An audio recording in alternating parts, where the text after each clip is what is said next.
problem is I'm just too lazy to take the Jeep in to get that thing inspectable so I can get it registered. And if I could do that, if I wasn't so lazy, because the turn signals don't work. Turn signals, brake lights, reverse lights. So that tells me it's wiring. Everything else works. Inspectable for what? Like who's going to inspect it? State inspection. It won't pass state inspection. Texas Do you still have has state inspection out there? Yeah, one more year and then it's gone. But we have it too. You know how many hoopties I've seen on the road in Texas? Yeah, man. Well, and then look at their registration. Most of them aren't their registration's not current. But either way, once I get that thing fixed up and registered, I'll get rid of that Kraut car I have, that Nazi car I have. Hate that thing. Hate it. My Germans over-engineer everything. My boy can probably hook you up. Just getting the, like, put it this way. He's got a friend who has a vehicle that is straight piped, long tube headers and everything. Dude, they pay the dude like $150 and they pass him on state emissions. Surely they've got some of those down there. I just need the turn signal done. I don't want to get a ticket from a cop either. And not having your brake lights, that's kind of a thing, man. Like brake lights, that's a safety issue. So, but yeah, I'll tell you what, I'll endeavor to persevere and say I'll have that Jeep registered by the end of June. How about that? You're just going to take it to a shop though, right? And drop it off and let them deal with it? Yeah. I don't deal with anything electric, dude. I don't deal with anything electric. I don't deal with plumbing. Those are two of my rules. Dude, you know what? I had to do plumbing in my house once. So when I lived in Kansas, right, it's an old house, pipes were leaking, and I'm sure many of our listeners out there have been in the same boat. But I just kind of looked like, you're like, dude, it's a P-trap. It comes down, it kind of goes up, and how hard can that be, right? So of course, I go to Home Depot, and I come back with probably at least like 50 linear feet of pipe, because I'm like, man, these things come in a lot of sizes and a lot of different lengths. I'm like, I don't know if I need 2.5. Do I need 3? Do I need 3.5? My wife says I need 6. I keep telling her I've got 7.5. So anyway, I buy all this piping, right? I keep buying all this piping. I come back, I rig it. So gravity is like no shit for real. Gravity was not having the water that I was pouring down my sink. So I forget what it was back then. It wasn't like Yelp or where I think it was like Angie's List or whatever. So I finally, got a hold of some dude. I'm like, bro, I need you to come over. My shit looked like a roller coaster at Six Flags Great America. Like it wasn't just straight down and looped. It went to the side. I had a couple loopy-loops in that bad boy. It didn't quite fit in the wall, so you had to bend it a little bit. And that dude was just like, he kind of looked at it, shook his head. And I'm telling you, it had to be less than 5 minutes. And it actually took him longer to remove my contraption. And what's even better about it, he didn't remove my contraption piece by piece. He did the top and the bottom and like handed it to me. It looked like a tuba, right? So he came with his tuba and was like, here you go. Gave that to me, took his piping like a minute. He's like, all right, that's great. That'll be like $75. That dude is incredible. That's why they get paid what they get paid. I got a question for Josh though. So Josh, let's love the shirt, love the hat. My hat's on the way. My backup shirt is on the way too. Y'all check it out. I can't believe you're wearing that hat before I get mine. That's bull poop. Yeah. Mine comes Saturday. I'm closer to the tap. Yeah, but it's etiquette. It's etiquette. If you found a shirt and I was like, oh, I like that shirt and you ordered it, I would not wear that shirt on our episode until you got it and we could wear it together. Yeah, you're a better person than me. What can I say? Okay, Josh, the question. Let's say you're a hard charger. You want to be a superhero. You want to save the world, right? And you want to serve your country and all these things, but you instead of joining the army, you went to college, right? You got your like pre-law degree or something, business or something like that. But you had your sights set on being a high-speed federal law enforcement officer, right? So you went to a job fair, you heard from the FBI, you heard from ICE, you heard from ATF. You're like, I don't like what those guys have to say. They're kind of a little too slick for me. So you join the Secret Service. You join the Secret Service, you go through the Secret Service school, you graduate the Secret Service school in, let's say, July of 2024. Your first detail is to guard former President Trump at Rikers Island. Would you feel that you've been cheated?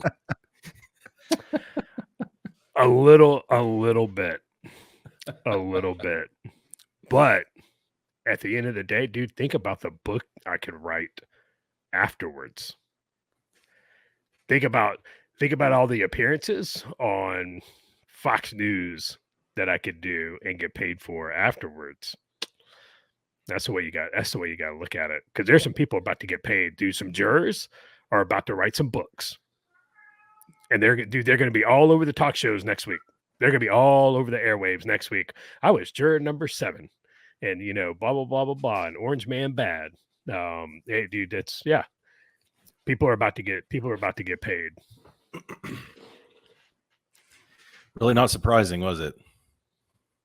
Anybody who was surprised at that verdict has not been paying attention. I don't know, for the last 15 years. Yeah, I think some of us were just kind of hoping against hope that there would be that one holdout. But when the judge came and, there's a lot of legalese with this. I was trying to listen to Ben Shapiro, who's a lawyer, and he's just rattling off and he's talking, 360 words per minute. And I couldn't repeat any of that. But the way he gave the jury the charges and, said they could, here's a Chinese menu of charges. You can just pick which one you want. And as long as we get 4 on 1, now he's convicted of a felony, which is, I thought maybe they would come back. I was with Roger. I was like, yeah, I don't see him getting off completely on this one, especially how they, crafted the charges. But I could see, them not convicting him on all 3. But no, they convicted him all 3. And it's like, wow. And I still want to say this. It's like Trump did lose 1 vote today. He did lose 1 vote. That's for sure. He lost his own, because now he's a felon and he also can no longer own a firearm. So interesting. He can't vote now and he can't carry firearms. So there's a lot to talk about here. He doesn't need a firearm. He has Secret Service protection for life. You don't. It's not because you need it, guys. It's not because you need it. It's because you can have it. Exactly. No, I know. Yeah, no, he did lose his vote, which is silly because I think felons should still be able to vote. Well, it's less silly than the weapons thing. I mean, I don't want to go down the 2A route, but it's like, where in the Constitution, well, we had this one before, but the right to bear arms is way more clearly spelled out than the right to vote. Put it to you that way. Oh, so yeah, it's like 100%. If you're going to take one away, you can take my right to vote away, but not my right to bear arms. But, well, they did it anyway. So I don't think enough. We could probably spend the majority of the time talking about this. I think that there's a lot to consider here, right? Roger, I mean. Yeah, I was like you. I mean, there was a sliver of like faith in humanity, especially when they talked about the one guy. They were like, the one guy, he'd read Trump's book, he seemed enamored with him. And I think I put it out in our text. I'm like, hey, could that have been a plant? Because they found people there that were plants, right? So it's like, hey, maybe this guy's coming in, pretending, and who knows? I mean, I have no idea whether the guy was a plant or not. And, you had 2 lawyers, and it's like, okay, generally speaking, you don't want lawyers on there. However, with some of the intricacies of this case and some of the, from what I understand, is going to be used in his appeals. I mean, you might actually need a lawyer there that understands that, hey, look, this shouldn't have been brought up because of whatever reason. So there was 1 ounce, because I mean, what did Trump get, like 5% of the vote or whatever? So I mean, Josh had brought it up at the very beginning. When you look at his last election, he got so little of that area, and you got to remember the jury. So they select the jury off of the voter rolls. Right. So obviously, one of the reasons that Trump wanted to move and change venue was, hey, man, they pulled the jury pool is from the voter registration rolls, whatever his percentage was. I mean, it couldn't have been much more than 5-10% there. And he's like, hey, so at 85-90% here that voted against me, like, is that a trial of my peers, or a jury of my peers? So just right off the bat, but I think, and I'm not going to go too much in the legalese because I'm obviously not a lawyer. So I'm only regurgitating what I have heard from the pundits and probably what everybody else has heard from the pundits. I think what seems to be widely accepted, because he was found guilty in all 34 counts. So he is a convicted felon. That is a fact. Of course, they've already come out on the right and said, well, his buzzword when he gets into the debate with Biden, if it ever happens, is, well, you're an unconvicted felon, right? Which is going to be glorious because I'm not even sure Biden's fast enough to come back with anything after that. But he's a convicted felon. I think everybody and I even listened to a little bit of CNN and MSNBC. I mean, you had a couple of folks that were like totally giddy about it. This is a miracle and we should be celebrating. But I think most people understand that when this goes to appeal, it's probably going to be overturned. That seems to be the genuine consensus. And I tell you, I tweeted it earlier, man, or X'd it earlier. These same people that are out there celebrating right now, I hope they have to face this same justice system in the very near future. Because the only thing, hey, if you're guilty, man, yeah, X tweeted, how do you pronounce that? Zweeted. All right. So I sweeted it earlier. So it's like the thing with the justice system is like, man, you just want it to be fair. And it's like, hey, man, if he actually did it, and I'm rambling a little bit here on this thing, so you can cut me off or whatever, but we all know what happened. Okay. We got it. We know what happened. We know what happened with him and Storm. I'm not under the illusion that, they met and went out and had some tea and crumpets, right? We know what happened there. But when you come down to, campaign finance laws and that type of like, man, it just, at the end of the day, the jury believed Michael Cohen, a guy who even on the stand got caught for lying. Now I will jump to Josh right after this. Here's my thing. So Cohen did all this stuff supposedly at the instruction or direction of Trump, right? So that would make Cohen a co-conspirator. So when does he get charged? Shouldn't that charge be coming right up? Because now you've convicted Trump. Okay. You're a co-conspirator. I did these bad things. I did these illegal things because you told me to do them. The jury believes that. So aren't I now guilty of that since they found him guilty? We all know the answer to it. But, the best thing he can hope for is it goes to appeal. Josh, you can argue whether, it should go faster or later. I don't know what helps him one way or another. I do know that his fundraising site was down. And I believe it's down because of bandwidth, just overloaded, man. It's stupid. So I would not put my hope in the New York Court of Appeals. All right, I wouldn't put my hopes in the appeals court because that's going to go to the state appeals court. And that's a question, right? I mean, it should go to the New York State of Appeals. Yeah, from what I read, there's a couple places it can go to. It goes to one like intermediary court, and then it can go up to the state. And then they're even talking about like one of the circuits can jump in. SCOTUS could, when I say jump in, they can kind of prod and say, hey, why don't you go ahead and file your motion and we'll pick it up. So I think there's a couple different layers. Yeah. So the current chief judge of the New York Court of Appeals is Rowan D. Wilson. He was appointed by Kathy Hochul. All right. So every single judge that sits on the New York Court of Appeals right now, according to their website, they were all appointed by Democrats. All right. And they were appointed by pretty left Democrats. So his the hope of finding justice in the New York Court of Appeals, I wouldn't pin it there at all. I think it also go to federal appeals too, can't it? Well, I mean, I would think so. Because I mean, considering these are felonies, the you would state think it would bringing go a federal charge is so retarded, man.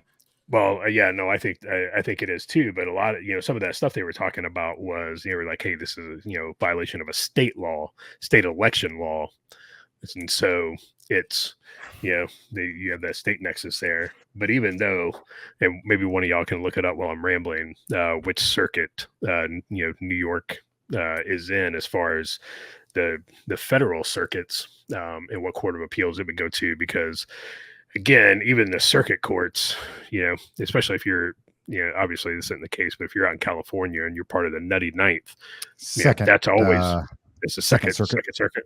Okay. Even you rolling the dice with a nutty ninth, but at the end of the day, no one should be surprised about this because, everybody called me, angry Josh, and everybody was like, oh, Josh just wants to burn it down. And, Josh is black pilled and everything. But it told everybody about a year ago, they're going to arrest him. And a bunch of people were like, no, they're not going to arrest him, man. They're not that crazy. What did they do? He got arrested. Told everybody he was going to get indicted. No, he's not going to get indicted. He got indicted. Told everybody, hey, this guy is going to get convicted. There's no jury that you are going to put together in the city of New York that is going to find Donald Trump not guilty. Those people do not exist in New York City. The few people that were smart enough that lived in New York, they left after COVID or during COVID. They got out of there. They were like, nope. And when, we've been telling people for a while now, get out of the cities, get out of there, get out of blue states. All right. We told, Republican attorney generals, you guys have got to start going after Democrats. You've got to you've got to use lawfare to fight back. Not one Democrat, not one prominent Democrat has been charged with anything by any conservative attorney general. Not one. Not one district attorney has gone out and found a crime, because they're there, right? Show me the man, I'll show you the crime. All right, they are there, but this continues to be unanswered. And I saw, and God, it kills, dude. So Tom Tillis, right? Senator Tom Tillis got on X today after the verdict was read, and he was clutching pearls and talking about, this miscarriage of injustice, and this, that, and the other, and how Trump was done wrong. And it was like, what have you done to push back? What have you done to push back against the left, Tom? You're a senator. And then Nancy Mace got on there and was like, this is a travesty of justice. And Jim Jordan got on there and a travesty of justice. And you're like, you guys should really get elected to Congress and do something about it. You guys should actually become head of the House Judiciary Committee, who, I think, Roger, you were the one that said it. This Merchel, he's an Article 3 judge. Yeah. The House can impeach him. We have the majority in the House. Why is the House not impeaching all of these leftist judges? Why? Because the GOP is spineless, and nobody's going to push back against this. And this is going to continue. And mark my words, write this down, screenshot it, write it down, underline it twice. Donald Trump is going to jail. They are not going to let 34 felonies slap a gavel, give him a fine, and say, all right, brother, you're good to go. Everybody needs to be prepared. Donald Trump is going to jail, and he's going to go to jail 4 days before the Republican convention, all right, at his sentencing. That's going to happen, and people need to prepare themselves for that, because that's what they want. That's what they've been working towards. He goes to jail if it makes sense. Does it make sense at that? Well, I guess you have to look at the polls. Does it make sense at that point? You're looking at it the wrong way. Josh None is of right. this makes sense.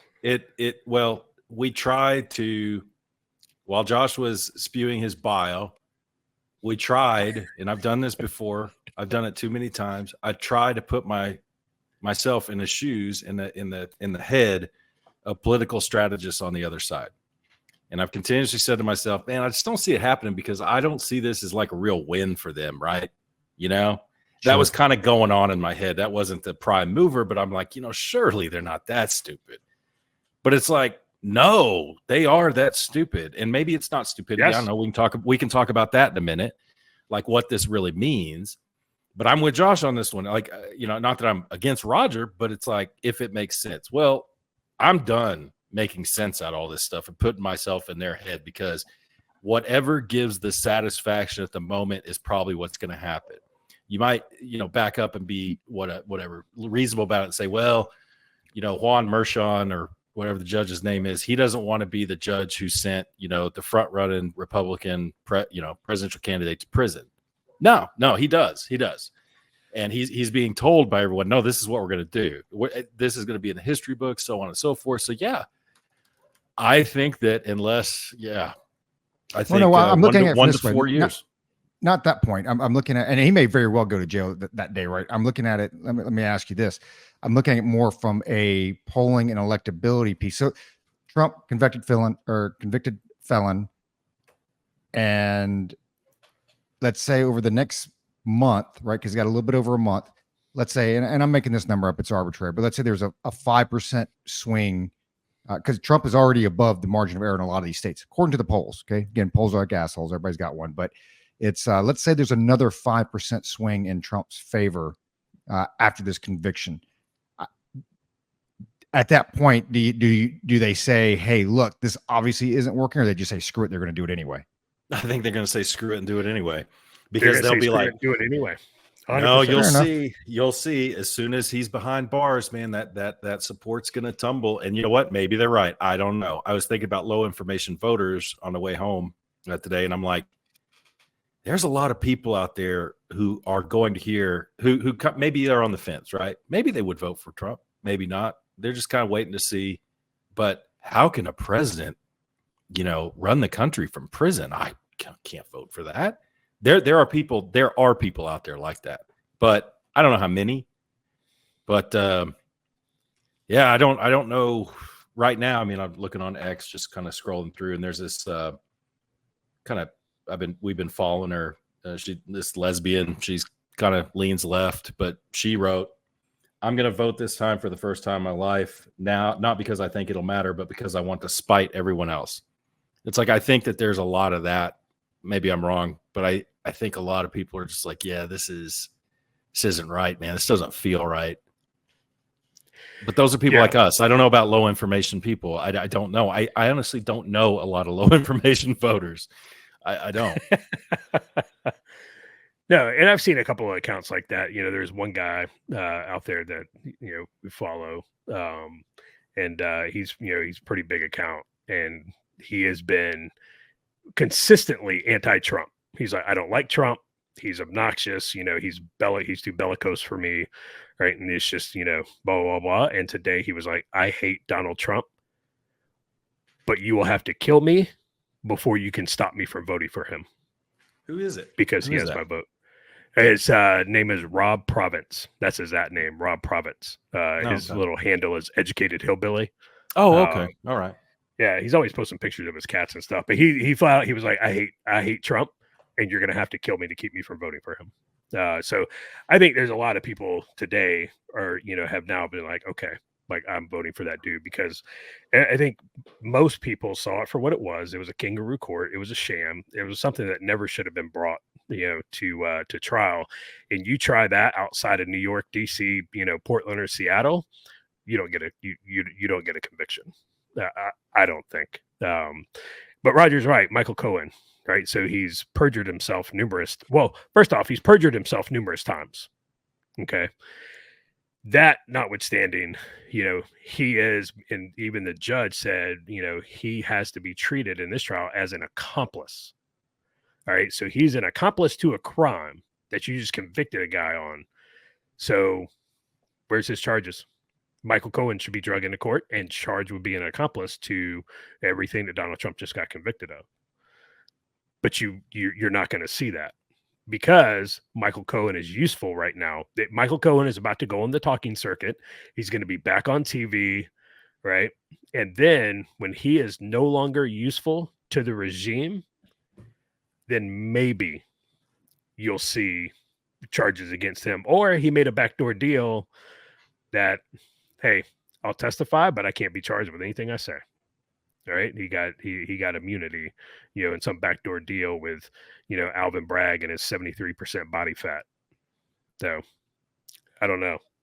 You think it's that low? Did you guys listen to him after? It was just here a little while ago, maybe like 45 minutes ago, 60 minutes ago. He came out and he gave a little speech, and it was disgusting, right? Because he, of course, he praised the 12 jurors for, standing and doing their constitutional duty, and the bedrock of our justice system, and this whole, it was disgusting after that late term abortion of the justice system on display there. It was absolutely disgusting. But when he was talking, you could see him, like, he was, even though I think it was kind of cool in New York City today, like you could see him sweating, and he wasn't sweating because bright lights were on him or anything like that. He was just sweating because his heart has to be pumping so damn hard to keep him alive, and his jowls are shaking. Like that dude's pushing 3 bills. But you know what? he's a great DA and a great prosecutor. He is better than all of the feds that took a look at this case and said, yeah, there's nothing here to try. So he's got to be one of the nation's best, right? Clearly. Oh yeah. And that guy's going to write books. That guy is dude, that's his ticket right there. He will go down in history books, as being the DA that convicted Donald Trump. But he'll still be fat unless he goes the Al Roker route. Yeah, he's going to be fat AF unless he gets on that Ozempic train. Yeah. It's I can't fight the temptation any longer that this is just isn't a good look, man. This is just a Banana Republic type look. And if we were all, Marquise de Queensberry, gentleman rules, it's just not a good idea. Even if a person you hate is running for president, then is not the time to put. It's just not. It's unseemly, right? The founding fathers might have called that unseemly with their little white wigs on and everything. And it's Banana Republic-ish, man. Putin does this, this happens all over the world. And we just like, oh boy, they roll their eyes. And everybody in the world is looking at this and they're rolling their eyes. People across the world don't hate Trump like Americans hate Trump, like your anti-Trumpers hate Trump. They look down at Trump and they roll their eyes and they're like, ugh, but they don't hate him like the people here hate him. And they look at this and they're like, yeah, that's messed up. It's not right. You're looking more and more like Vladimir Putin's Russia. On the other hand, stuff like this also happens in banana republics where a candidate will go to jail or be jailed and they'll win from jail and they'll free themselves and they go out and they run the country and they turn things around. But the point is that happens in a banana republic. It shouldn't happen here, but yet here we are. And, I posted something, I tweeted something a second ago and tagged Josh about, hey, few of you folks need to start reading The Art of War because we're far past, being gentlemanly. It's over. That day is over. You live in a different country now, folks. It's not going back. The only way, Roger, I could see it possibly going back, or Josh, whatever, is if this truly is, you're talking about all those politicians who kind of sat on the sidelines. Today, they're seeing Trump's donation numbers spike, and they're like, okay, I got to get on this train, right? But let's say, I don't want to say deep state, but normal politicians don't like Trump because he's an outsider, right? So if politicians on both sides are like, we're going to force this guy and send a message to any normal Joe who thinks that they can run for president, this is what's going to happen to you, and we're going to get back to status quo with our George W. Bushes, or George H.W. Bushes, our Mitt Romneys, our John McCains, our Bill Clintons, we're going to get back to the way things used to be. But dude, that's not likely. That's a pipe dream. This is going to start going back and forth, and we're all going to get really sick of it. I don't know. Maybe we can pull the game tapes, from months and months and months ago, where, when DeSantis was going after Disney. And people were like, oh, we can't have this. This is just, again, it's not that this is, this is not congruent with the Marquise of Queensberry rules, right? We're gentlemen. It's like, no, DeSantis understands that we're in a back alley knife fight. And now is not the time that we're these are not the Marquise of Queensberry rules. We are in a knife fight. There is no honor. There is no such thing as a fair fight. And, people disagreed. People were like, this isn't the way you do it. You have to fight, with honor. And, it's like, okay, you keep going by that. And you can use that and you can say that right up to the point they put you on a train car. Right up to the point they put you on a train car, and then you can die. You can go to that gas chamber with honor. Good job, buddy. You accomplished absolutely nothing. So people, man, been trying to tell people for a long time. You need to realize where we are, and we are not getting we are to the point where you cannot vote yourself out of this. You cannot do it. You cannot vote yourself out of this, and that you can't vote yourself out of it. And how do you get parties? Yeah. So if you can't vote yourself out of it, how are you getting what you deserve? You're getting what we are getting, what a generation before us wrought. I don't feel like I deserve that. That's why I'm getting so bitter about this. I don't feel like if you can't vote your way out of it and it doesn't matter, then how are you getting what you deserve? I'm not challenging you. I'm saying that's why people are going to start getting desperate. They're going to start getting pissed. They're going to start getting hopeless. There's going to be even more failing faith in the institutions. This is not good. This isn't good. And it ain't going to be like a Revolutionary War type thing where we're going to come back to power. It ain't going to go like that. It's going to go like a fast forward 120 times version of Rome falling. That's what it's going to be, because that's what it's been so far. That's what it's been so far. It's been Rome in fast forward, extreme fast forward. I don't want to sound like an old man yelling at the clouds. I'm just saying this is a new day. And I think, Josh, I think most people, well, I was going to say, who's going to fight, Josh? These people who, are elected representatives, they're going to fight. They're going to do this. They're not. So it's like, yeah, but people like us, okay, I've had enough. It's done. Gloves are off. Maybe a couple of our listeners out there, nope, they're going to stay. You are. They're going to stay and fight the good fight. And you know what? We need people like that. Yeah, I think people are just going to get hopeless, man, when this continues. And I'm not just talking about for the next year. I'm talking about for the next 12 years. This is going to be going on. It's a sham, man. It's gross. It's stupid. It's not the country we grew up in. It's not. Not the hopelessness piece, because I don't like that piece, but you hope there's some fighting back and forth, because that would mean that the GOP is actually fighting, because they're not going to do anything. Josh brought up the Article 3 judge. All we heard were all these pundits, and not just pundits and journalists, activists, whatever, but like some Congress people that were up there. Lawyers, right, that have gone to law school, know a lot more than we do about the law. How this is bad, that's bad, and this is, hey, man, only if you are in some role that you provided some type of oversight. Hey, guess what? Judge, you guys don't have court on Wednesday. Guess where you're going to be at Wednesday? You're going to be on the Hill, because you're going to be testifying, right? If I'm a red state and I have a red AG or whatever, and you come through and you are, you're campaigning, hey, dude, I'm going to charge you. Don't make up charge. There's enough, like Josh said, hey, you show me the man, I'll show you the crime. There's enough crimes out there. But, people, Luke, you hope that people are pushed to that limit, but I'm telling you, they're not. Because you've had a former president, Republican leader, right, as far as a candidate for the next election, that they took off 2 state ballots. They legit tried to take them off the ballots until it was overturned by a higher court. And now, when you look at, Josh, at the sentencing's on July 11th, the dude could legit be in jail. So where's that line at? Like, dude, we had crossed that line like a long time ago. And we've said it before, it's like they are going to litigate your ass out of this game, if you're lucky.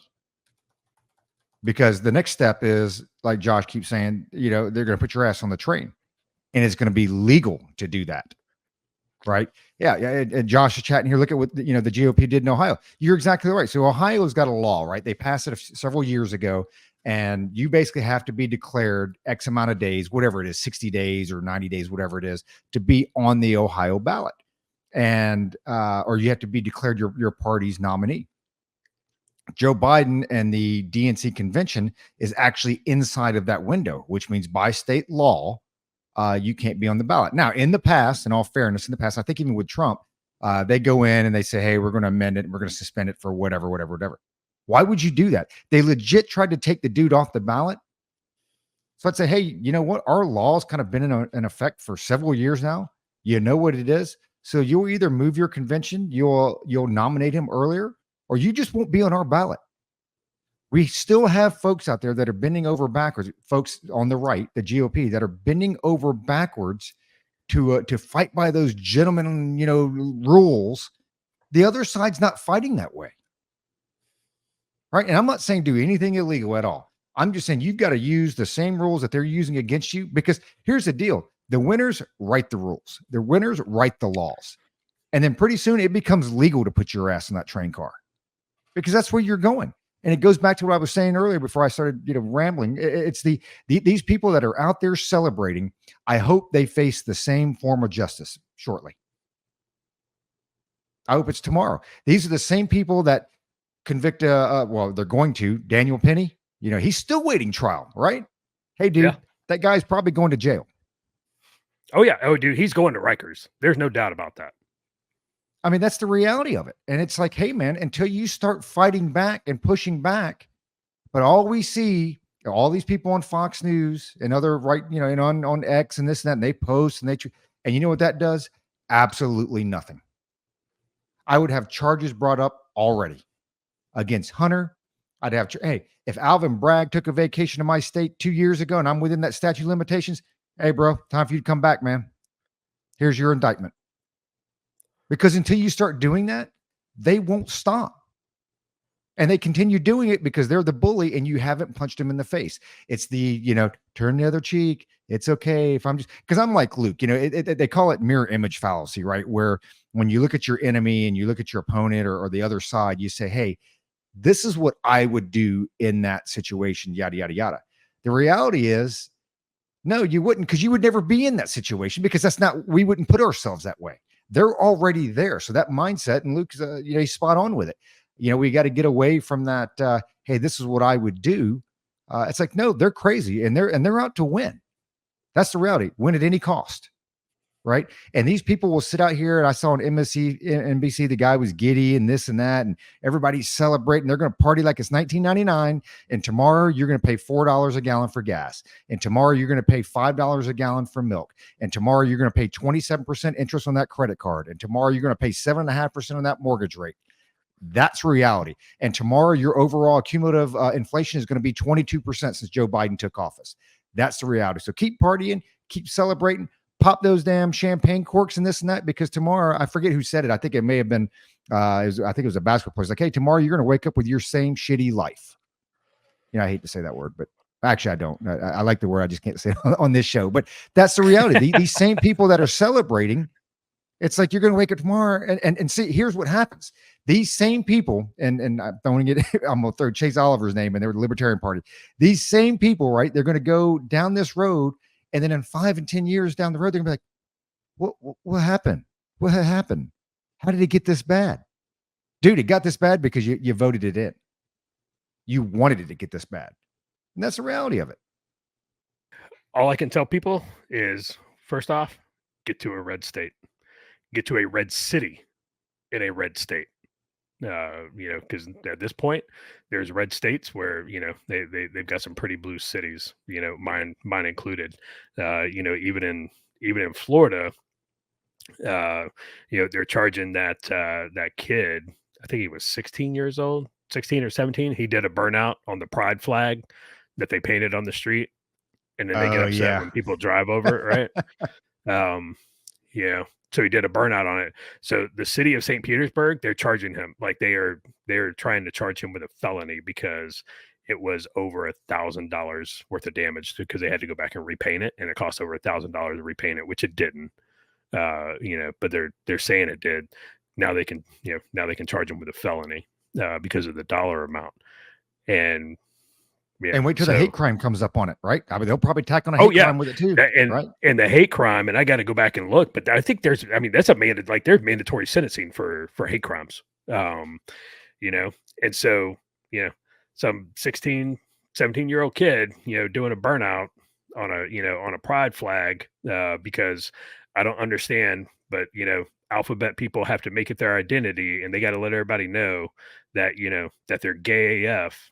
Walk around with no shirts on and, expose themselves to little kids, because they just can't be themselves. They can't accept themselves, but they demand everybody else accept them.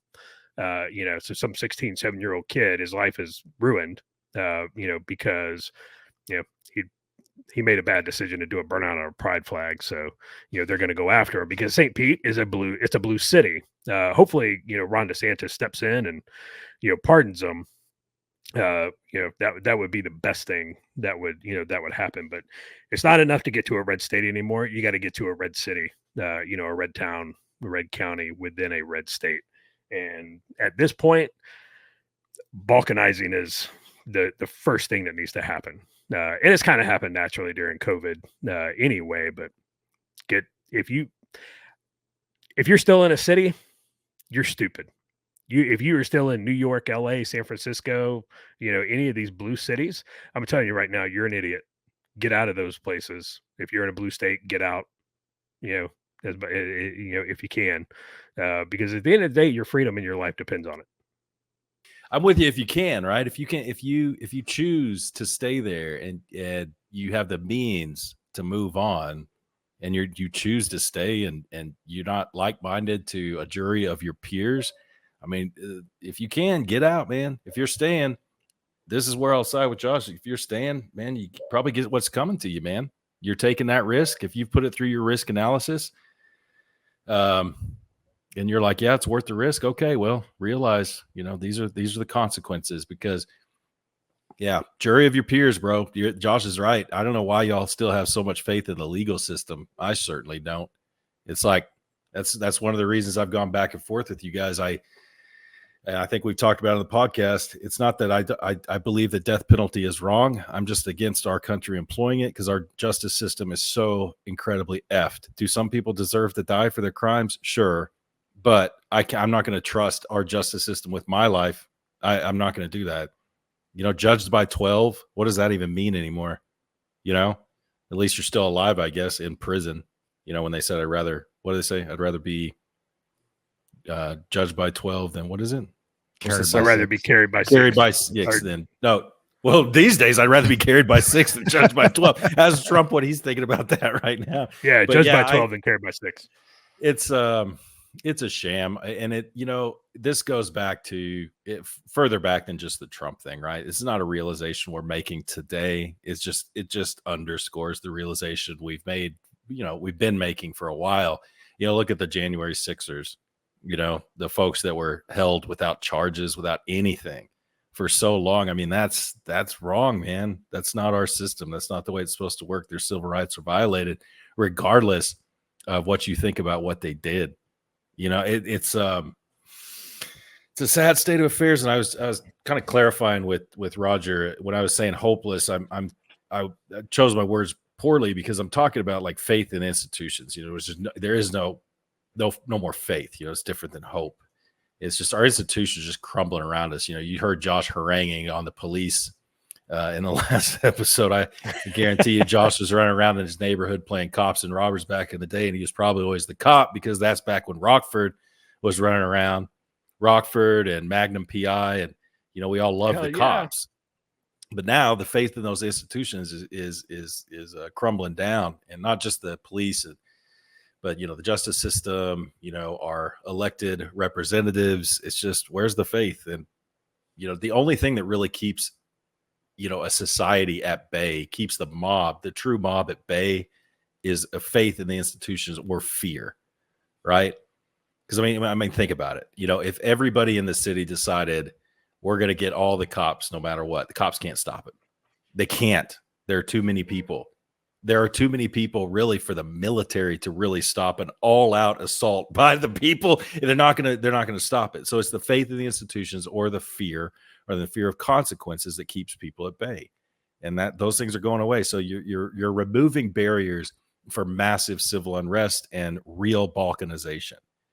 I'm going to say the end is nigh, but we're not going down a good path, and that's not just because Trump got, convicted today. That's just a sign. That's just one of many signs. What's crazy though is when you look at him, I mean, there are people that will ruin and try to burn this country to the ground because of one man. Okay. And we're not even talking about a dude. I mean, hey man, Trump's getting old. Okay. Trump's not going to be around 30, 40, 50 more years. He's not like this young 25, 30-year-old politician that's going to be, in Congress for the next, 900 gazillion years. Right. I mean, after this election cycle, one way or another, I think he's done. I mean, obviously, if he wins, he's got 4 more years. But if he loses, I mean, politically, I don't know what his play would be. I mean, I guess you could try to be kingmaker and this and that, right? I'm reminded of a story. I'm not going to answer that question. I'll let Josh answer that.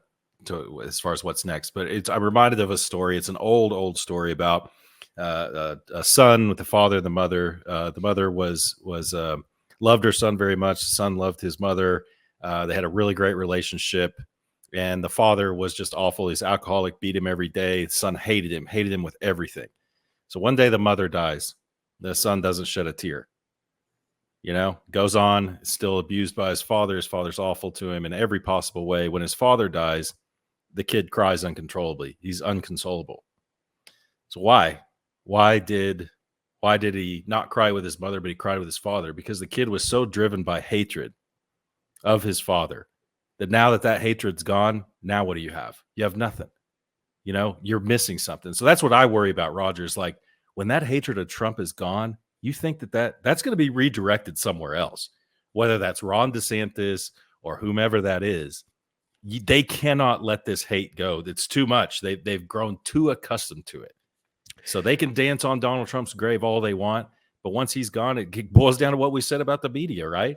He's the greatest blessing CNN ever got was Donald Trump. And now he's gone. Now what are you going to do? And they're going to demonize somebody else. And that somebody else can be Ron DeSantis or Vivek Ramaswamy or whoever. But the difference is RDS won't give as much fuel for that fire, right? I mean, we've all said it. You know, we've all said, we sit here, it's like, he doesn't always help himself. He doesn't. And Josh, real quick, I mean, people hated George W. Bush, not quite as bad as Trump. But man, do you remember people hated George W. Bush? They hated it. Yeah. Well, we saw that at the very beginning of RDS's campaign too. You saw the news articles. Is RDS the new Hitler? Is Ron DeSantis? Right. So they are going to come out and try and vilify, you know, Ron DeSantis. They're going to put him in the same book as Luke's right. They can't let go of that hate. And they, you know, they have to hold on to, you know, what power they have. But Rogers are, you know, right as well in that Ron DeSantis, you know, for his lackluster, you know, rallies and stuff like that, you know, he's great in small formats. Once he got in front of the microphone, he was very articulate. He was very deliberate in what he said.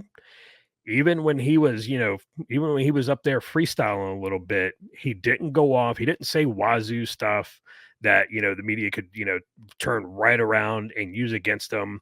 He didn't have some rando guy in a different country putting his ad campaign together that was going to lead, you know, that was going to leave the word Reich in there. You know, just stuff like that. It's like, come on, dude. Like, yeah, like, come on. Like, did he call himself Mother Teresa? Did he compare it? Did RDS ever compare he was himself like to Mother Mother Teresa? Couldn't even charges, you know? And it's just like, dude, just Ron DeSantis won't give him that, but they'll find a reason to hate Ron DeSantis, right? Because Ron DeSantis, you know, as articles have already been out, he's an ex-Hitler. You know, Ron DeSantis hates gay people. You know, the whole "don't say gay" thing. You know, they're going to find something new. But what these people don't understand, what a lot of people don't understand is I'm not going to call them Democrats anymore. All right, they are not Democrats and leftists. You know who these people are? They're Bolsheviks. This is exactly who these people are. The left are nothing more than Bolsheviks. All right, this is Bolshevism 2.0. What they don't realize, they never got past 1917. They're like, oh, 1917, the Bolsheviks came in and, you know, deposed of, you know, the Tsar and his family and everything. And, you know, communism came into power.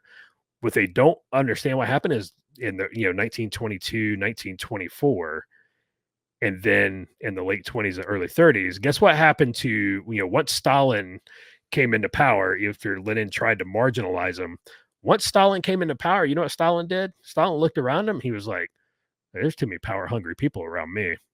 So guess what happened? They went to Siberia and they made big rocks into little rocks, the ones that survived. And the ones who didn't make it out to Siberia to make big rocks into little rocks, yep, they wound up in holes somewhere. And that is it, dude. These people are going to turn on each other. They're going to eat each other. Eventually, it's going to happen. And, you know, they think it's all cool, but that's not the way this ends. It's not the way they're running things, the way they want to do. It's like, okay, you can do that, but it's not going to end well for any of you.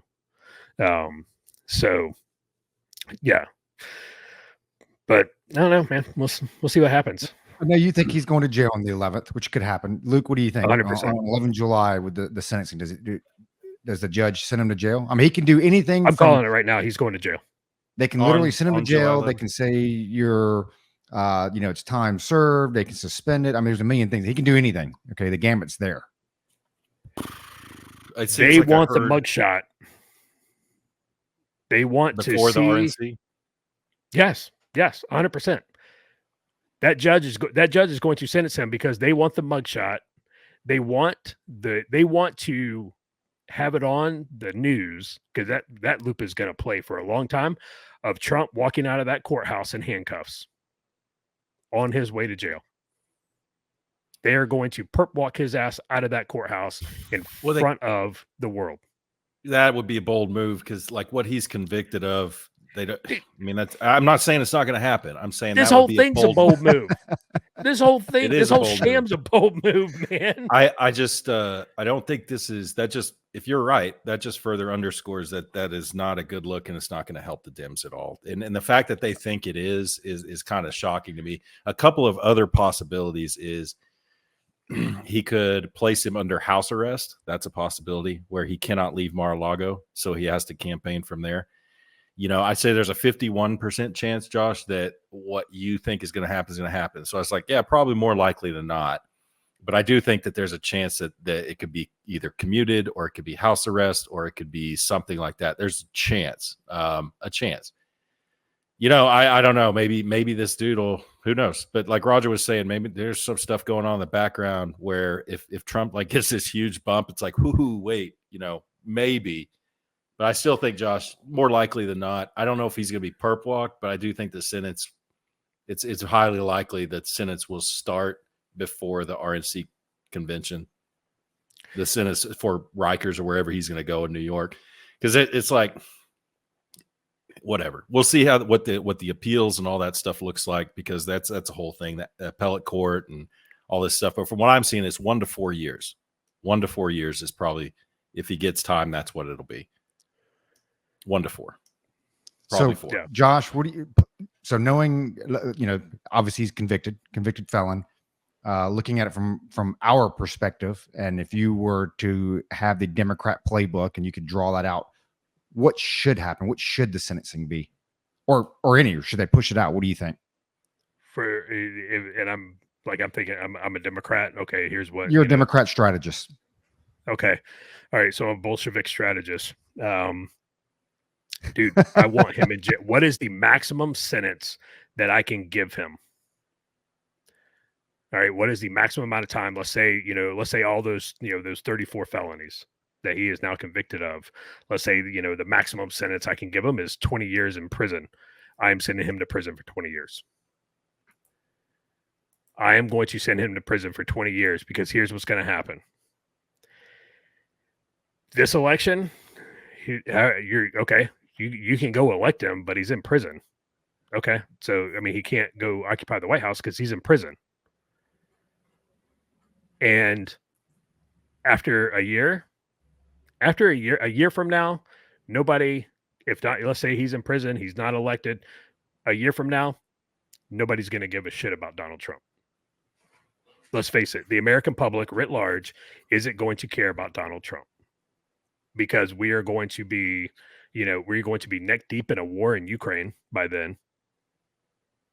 At the way things are tracking right now. We can talk about that a little later. But if I'm a Democrat strategist, because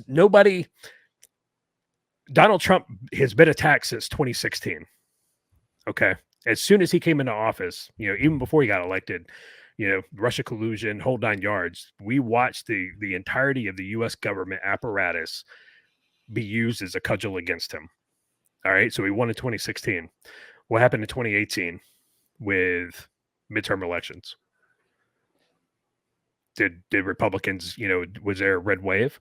In 2020, knowing what you knew from 2016, all right, and yet, you could say there were shenanigans or whatever, but there wasn't enough voters that got out and voted for Donald Trump to turn that tide. They could not turn the corner on that in 2020. In 2022, again, all these incumbents, all these rhinos that were in office, that were up for re-election, a lot of them got re-elected.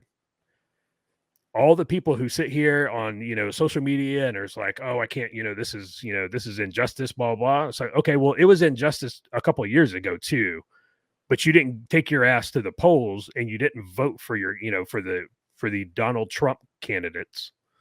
And not, and we can, talk about whether his candidates were good or bad, but whatever, right? You didn't get out and support the dude then.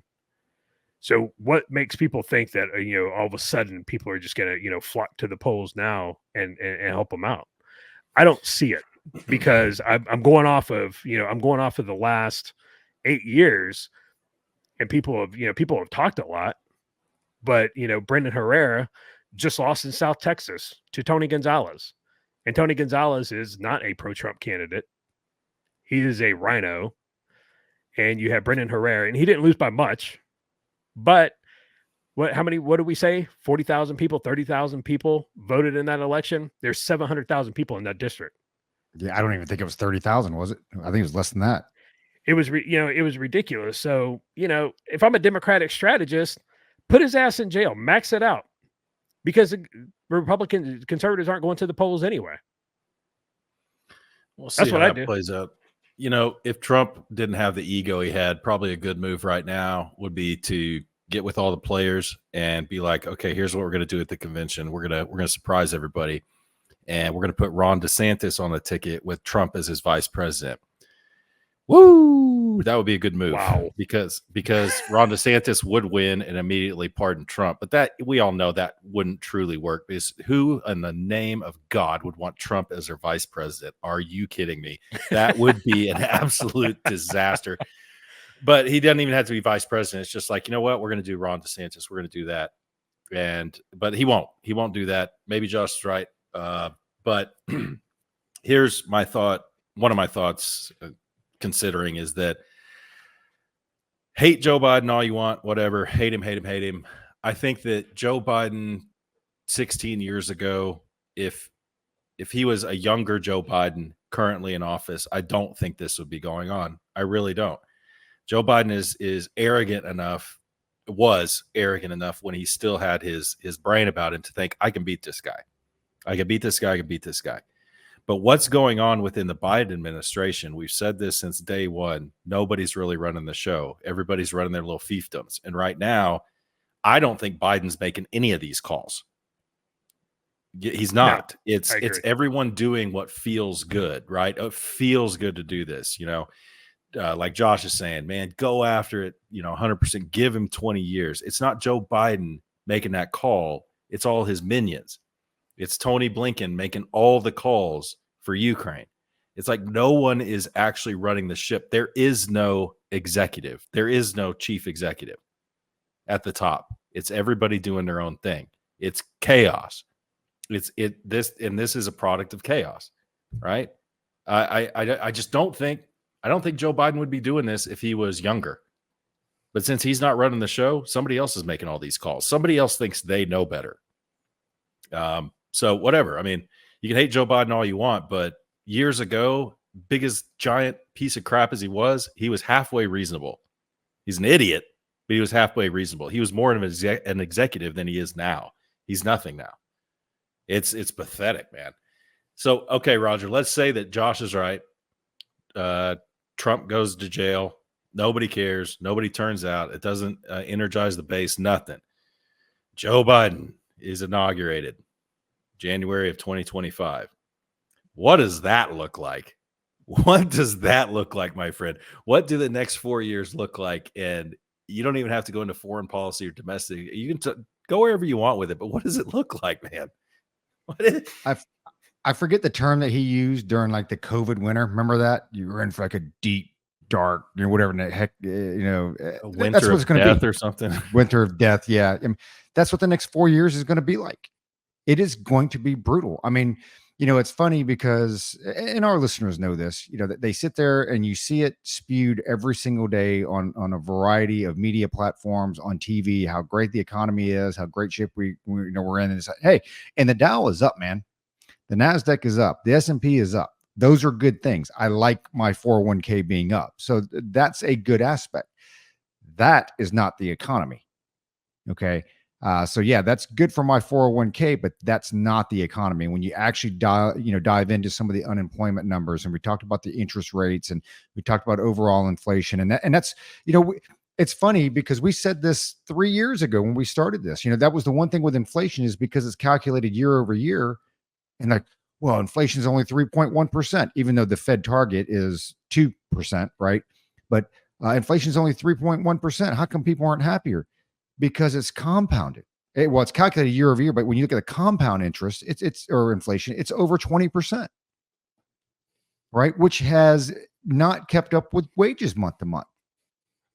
There are some months that wages got a big boost, but it's not there. And people, I think when you I read this morning that I think the housing market took one of the biggest hits this month because people are like, yeah, man, I'm not paying 8% on my mortgage. Just not doing it when we've had how many years, a decade of 2.5%, 3%, 3.5 ish, right? And then now, like me, you guys, I mean, heck, man, I'm not quite an empty nester, but my boy got a job. Hallelujah. He is off the government tit. My daughter starts next week. She is off the government tit. Love it. But it's like, hey, man, even if I wanted to, I can't sell my house and move because you know what? I don't want to pick up an 8% mortgage. Why would I do that if I'm sitting at 2.5 or 3? I don't want to go finance another vehicle. If you sold that house, if you could be so rich, if you sold that house, you're not going to be worried about no 8% downsizing.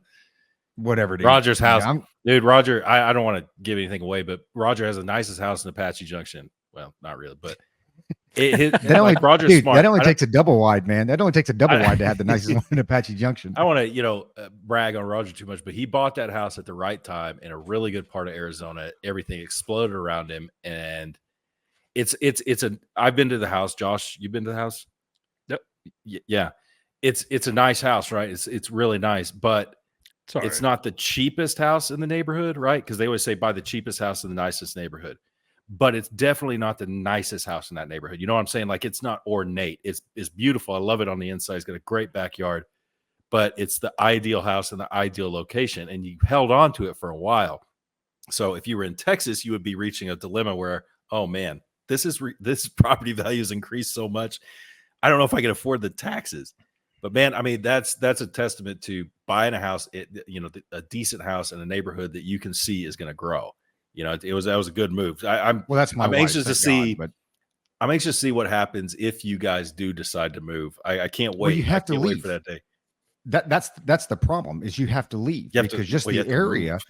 Yeah, you have to move. I mean, and we're not talking about move across the street or move to another neighborhood. Like you can't stay in this city. You're not going to be living in Phoenix. You're going to have to either buy something out extremely remote or literally leave the state. And that's the downside. And that's another reason why the housing market is freezing up because you've got these people, Josh has an awesome house. He's in a very similar situation. It's like, okay, his kid's getting ready to go to college. He's looking at downsizing in a couple of years. Well, not if you like where you're at, because where are you going to go? Can't afford to go anywhere else. And do you leave your 2.5%, 3% mortgage rate right now, sell your house to go get something that you can't get into anything similar to what you're at for the same price? You're going to end up paying more money at a higher interest rate. And that's the dilemma people have. And that's why the housing market is frozen up or freezing up because mortgage rates are high. And people like myself, Luke, Josh, and a lot of our listeners out there like, man, I ain't selling. So now what happens to your supply? Your supply is down, right? Demand is always up, generally speaking. And what happens to your housing prices? They continue to go. It's that self-looking ice cream cone, right? It's like inflation with, looking at the unemployment rate. The reason unemployment rate is so low, and we won't even dive into the numbers about, foreign-born people making up the majority of those labor numbers, but it's because people have to work. Now, that's a good thing. I like labor participation. It's a good thing, but, people are having to work because you know what? Everything's so expensive now that you have to.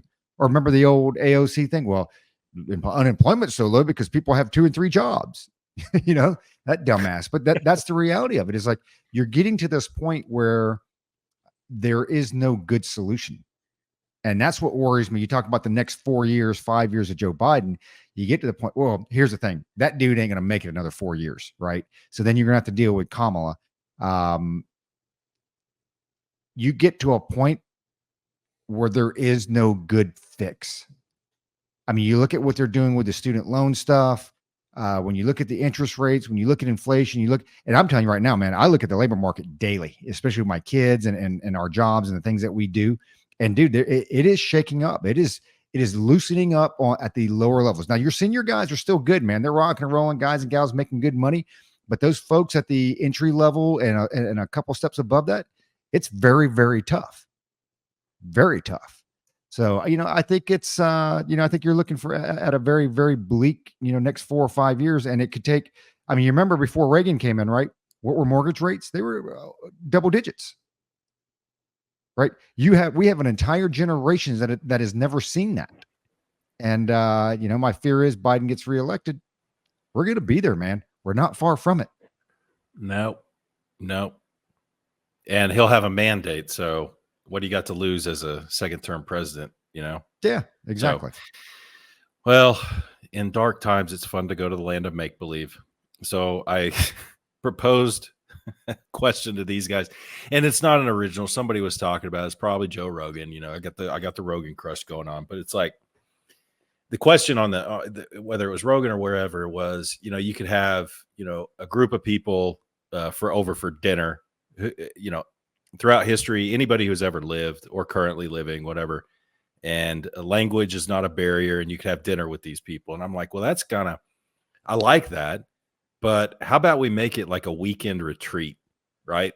You can invite 10 people and you go on a weekend retreat, up in the mountains, wherever you want. It's just y'all, just you and 10 other people throughout history. And, you can organize whatever, social events you want to have, maybe like Tom Satterley's type thing, but less therapeutic, out in the wilderness or whatever. So yeah, plenty of time to talk and get to know these people, maybe just listen to them talk. And it's like, what 10 people would you guys choose? And I'll kick it to Josh first, and we can throw this around, and we'd love to hear what 10 folks y'all would pick. But I want to ask both y'all first off, are there any women on your list? No. Yes. Oh, Roger is EO. That's nice. I was gonna. I looked at my list. Hey, like, there's and not I one. even have black people on my list. I have black people on my list. I have black people on my list. Whatever. So Both I of bet you I are know one of racist. Roger's black Fucking people. racist. Okay, so Josh, 10 folks, and maybe just quick why to each. Quick why to each. All right. Well, not to each, Right. but just. All right, what Sam you think. Adams. Sam Adams. All right, so he's one of the OGs. Plus, there's he's got his own beer company. So you gotta have Sam Adams. Look, bro, your face is on the bottle. Thomas Paine, because Thomas Paine was one of the original firestormers. Teddy Roosevelt, because bro, I want to get Teddy Roosevelt drunk. And I want to hear some stories. All right, because that guy's got some stories, man. San Juan Hill, Rough Riders, out west, everything, like getting shot, giving a speech. Like, come on, who does it? I want Ernest Hemingway, because who doesn't love Hemingway? And then Robert Shaw, and we can get Hemingway and Robert Shaw both liquored up. And we're gonna get Robert Shaw liquored up, and we're gonna make him redo the scene from Jaws where he tells the story about the Indianapolis. I love that. I want Douglas MacArthur there as well, because we got to have, you got to have a Douglas MacArthur type in the room where he, I'm the smartest person in the room, and you're all Neanderthals, type guy. But I think I think he would be good, and anybody who basically tells the president of the United States to go kick rocks and pound sand, that guy's got my vote. Like, he's got my vote every day of the week and twice on Sunday. And of course, I don't think any weekend retreat is complete without Dave Chappelle. All right, so Dave Chappelle's there. He's gonna keep things real. Joe Rogan, because somebody's got to, between him and Chappelle, we're gonna have some good weed. He's gonna get. We're gonna see if Rogan and Chappelle can get Douglas MacArthur high, and can see where that goes. I think that would be absolutely hilarious. Frank Sinatra, because he's going to bring in some illicit stuff, and Frank Sinatra, a little bit of mob protection, for the event and the venue. And then we're going to have the Gipper. We're going to have Reagan, and Reagan's going to give motivational speeches to get everybody fired up again, and and remind them of why we love the United States of America, and why communism, aka Democrats, are bad. So That's my 10. Was that I'm 10? That sorry. sounded like 15 or 20. Whatever. And I'm adding one because I can do what I want. We're adding Julius Caesar because 10 and I 1. really want to know why. I really want to know why he crossed the Rubicon, and and go back and ask him, be like, "Hey, man, was it all worth it?" I think I know what he'll say, but I want to hear from him. So That's a good list, man. I like it. I think we've got one similarity there. Am I doing my list now, Luke? Or are you going? Okay. So I take a little different approach. Josh kind of hit it on the head with the Sam Adams, and he's got his face on a beer bottle. But I would bring John Belushi. I would bring good cocaine. Well, that's the thing. Pre-rehab Charlie Sheen, right? Because between John Belushi and Charlie Sheen, we are going to partay. Bill Murray and Eddie Murphy, strictly for the entertainment value, right? But that's up there with Chappelle, right? The entertainment value is like, hey, dude, I'm thinking, hey, man, we're going to get lit. We're going to sit by a fire, and I'm going to laugh my ass off. I'm probably going to urinate myself. I look at a Harlan Wheatley. Got to have good booze. I figure he'll bring some of his Buffalo Trace products. Maybe I'll actually get a Pappy's that day. Jordan, because he's Jordan, man. There are very few people that can walk the face of the earth, especially when you look at sports and say, I am the greatest person to ever do this. And plus, he's a Carolina boy, so I got to bring him along for the ride. Much like you were talking about with the Sam Adams minus the beer, George Washington, dude. To pick their brains, to see what their mindset was, and we've all seen the memes. It's like, hey man, we went to war over like a 2-cent tax, right? Look at what we're doing now. I celebrated because I took the shaft without sandpaper this year. But to be able to pick his brain, especially talk about the Revolutionary War, that time frame. Johnny Cash, because while these, in between these stories, you have to have some good music. Teddy Roosevelt, strictly for the stories. That's our similarity. The dude's probably got days and days of stories that he can tell. And then to end it, I can say this since my wife doesn't listen to this, but I'd bring Heidi Fleiss. And so my assumption is Heidi Fleiss, well, because she's a procurer. And so I would have my 10, but I'm assuming Heidi Fleiss, whoever she brings, right, doesn't count against my 10. Right? So that's my one chick. So I've covered all the bases. So I've got booze, I've got entertainment, various forms of entertainment, various consumables. Yeah, we're good, dude. I tell you what, you will come to my party before you come to yours. Literally. Yours would be, there would be a lot of stories coming out of yours. It'll be legendary for sure. We'd be dead. Yeah, man, that would be quite a retreat. I mean, that would be quite a weekend retreat. You'd have to have a 3-day for that. I'll start off with my honorable mentions. Now it's like, well, Luke, you grew up in the church, maybe you got some biblical figures, and why not start with Jesus? Well, Jesus is with us all the time, so Jesus, he's there anyway. So it's like he's guest of honor no matter what. So, but people that are not on my list that got honorable mention: King Solomon from the Bible, supposedly the wisest man to ever live, and this goes along with a theme of what I was thinking for my weekend retreat. I was thinking Elijah, the prophet Elijah, because that dude was no joke. And if my guest got out of hand, it's like, you better calm down. I'm going to get Elijah out of the shed over there, and he's going to come in and lay down the smackdown, because Elijah was no joke, dude. He struck a dude dead. He had a bear come kill a guy in the Bible because the guy made fun of him being bald. Yeah, same dude. That guy would, but probably no fun at parties, so he's off the list. Winston Churchill is my honorable mention. The way I went about this is similar to Josh. It's like I envisioned, us like just sitting around a fire or just chilling out, having a few beers or whatever the choice is, and just talking, right? Language barrier is not a thing. Just talking. And I would sit back and just listen, right? Just listen. And that's why it's like Winston Churchill would be interesting. So I'll just go down a list here. I got William F. Buckley. I'll start off with the right-wing conservative dudes. William F. Buckley, Antonin Scalia. I think he's one of the most bright Supreme Court justices we've ever had. I'll skip down to Benjamin Franklin. He's the sole founding father that's on my list. I think that I've always said, if Thomas Jefferson could come back and you could explain to him what's going on right now, he would say burn it all down. I really think it would ruin his weekend. If Thomas Jefferson was there, it would ruin his weekend. But Benjamin Franklin, I think, would just laugh. A republic, ma'am, if you can keep it. He'd be like, see, I was right. I was right. I told you.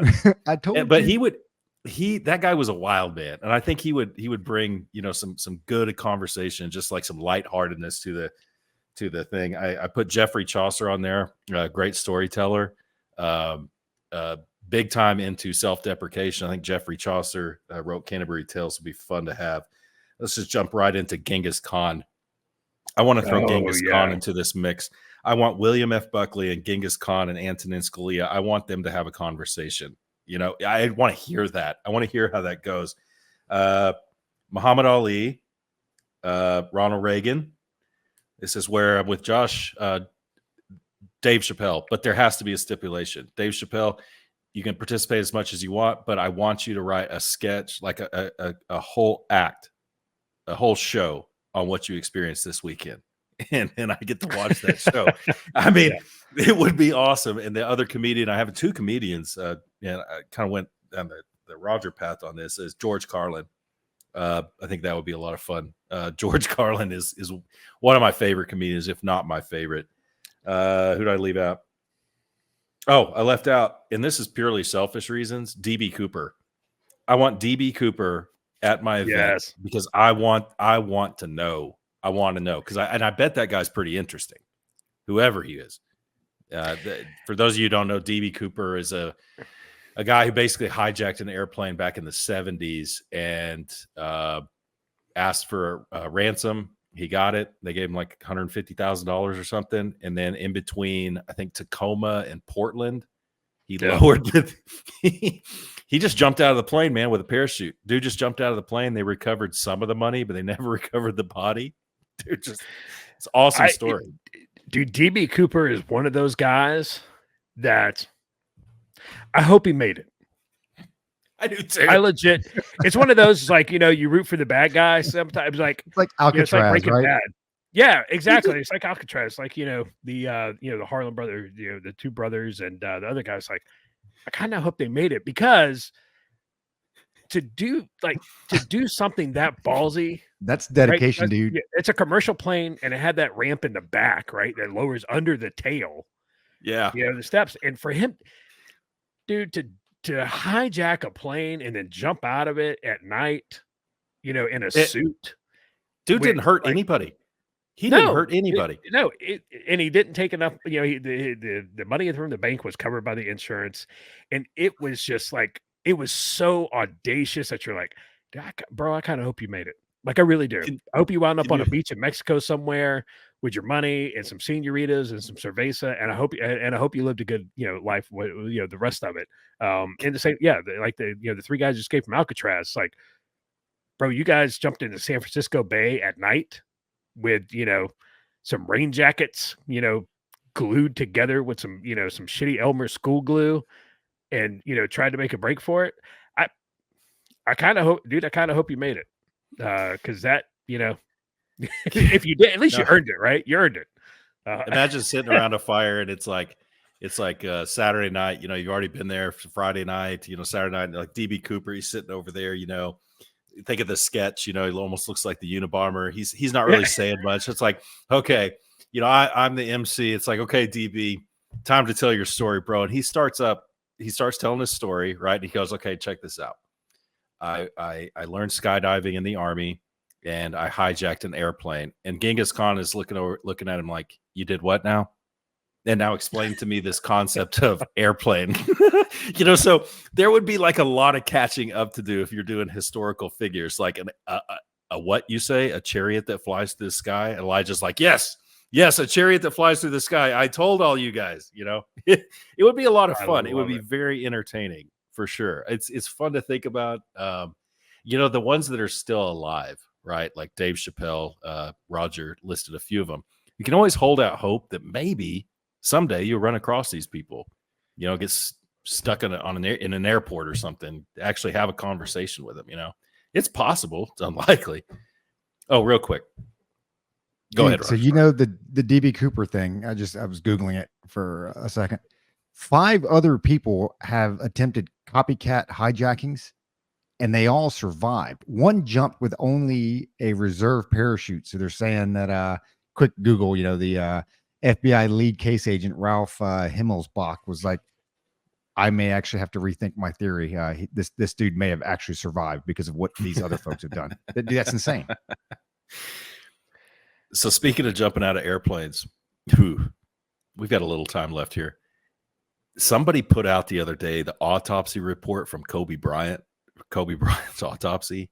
Holy crap. Did you guys happen to see that? No. Oh my God. Dude, No. don't ever, like, the fact that I've been in helicopters numerous times, I'm glad I didn't see that autopsy report because, man, that was one mangled body, my friend. Holy God. Wow. That's Here's what the problem with helicopter crashes. helicopters. Yeah, here's the problem with helicopters. One, they're not meant to fly, right? Helicopters should not. When you look at it, you're like, this should not work. And when that helicopter crashes, it is nothing but fuel and magnesium in you. And when helicopters burn, they burn hot. It's. I've been on a lot, like you guys, I've been on a lot of helicopters. I don't necessarily like flying on helicopters, because it never ends well. When things go bad, it's just one of those things. Like it's going really bad. You guys see that Chinook that went down? I think it was out in California into a lake where they were out doing a training flight, and the pilot's iPad, right? Because they're all using iPads now.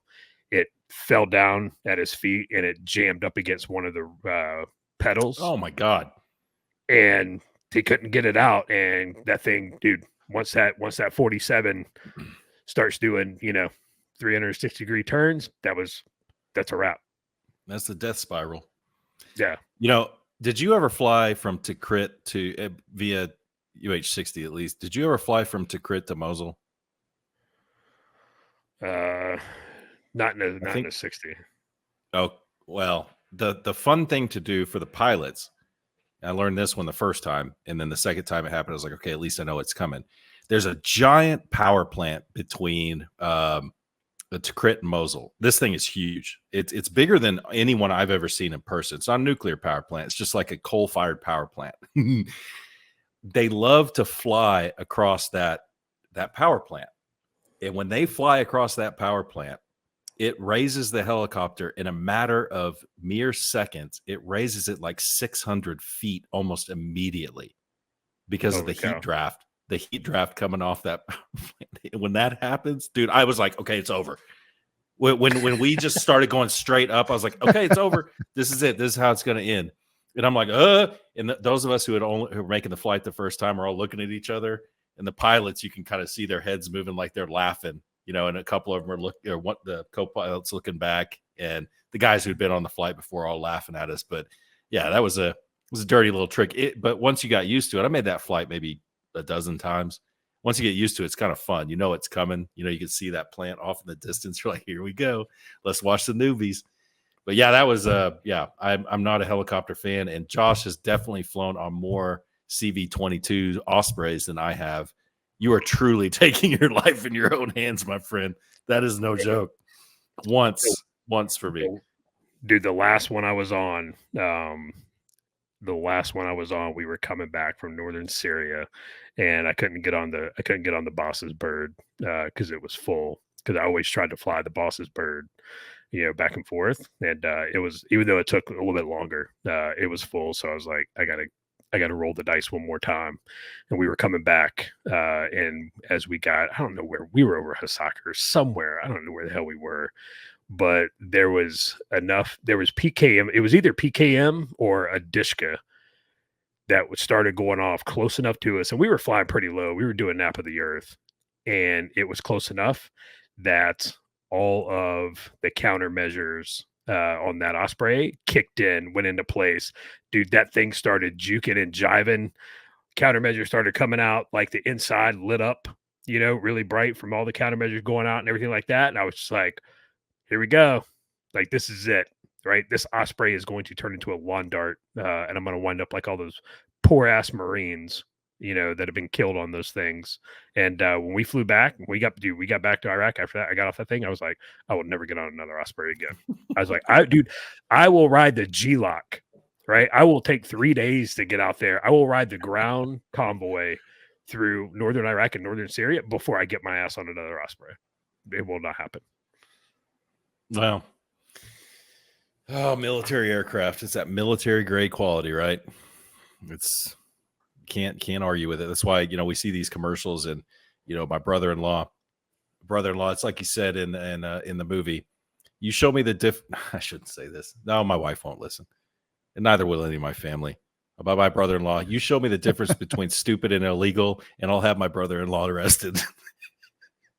No, but he looks at these commercials. He's like, "Oh, military grade," and he'll like elbow me, and I'm like, "Dude, military grade, get the hell out of here with it."